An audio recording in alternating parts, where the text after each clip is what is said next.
আচ্ছা কোনছে আল্লাহ বড় না মানুষ বড়? ধরো গাদা, তুই কার হাতে কার জোড়া দেশ? কুড়াই আল্লাহ আর কুড়াই মানুষ। যেটা কবার কইছে ওইটা কন। আল্লাহ বড় না মানুষ বড়? আল্লাহই তো বড়। আল্লাহ বড়, তাহলে আল্লাহর কথা না হইনা মানুষের কথা শুনেন কে? তুই কি কইতাছস?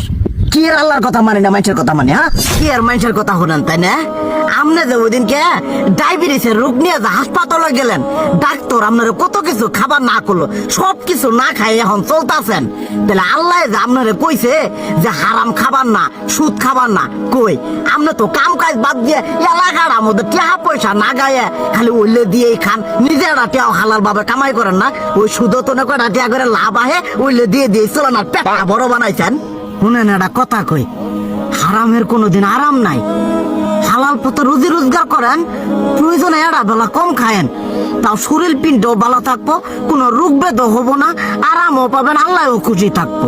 তুই আমার এইভাবে বুঝাবি আগে কইলি না কে?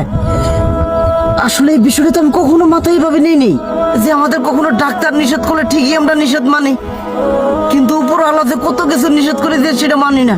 আর এই যে হারাম পথে টিয়া পয়সা কামাই করতেছেন, শরীরের মধ্যে দুনিয়া রোগ বেত হয়েছে, দেখা যাইতেছে যা টিয়া হারাম পথে কামাই করতেছেন তার তো বেশি টিয়া মনে করেন জ্বলেই যাইতেছে গা বেশি। আজকের পর থেকে আমি আর এই হারাম সুদ খামো না, আমি হালাল পথে চলবো, হালাল টাকা পয়সা ইনকাম করবো। এতে করে যদি একবেলা কমও খাইতে হয় তবুও খামো, তবু আমি আর এই হারাম পথে চলবো না। আচ্ছা ঠিক আছে।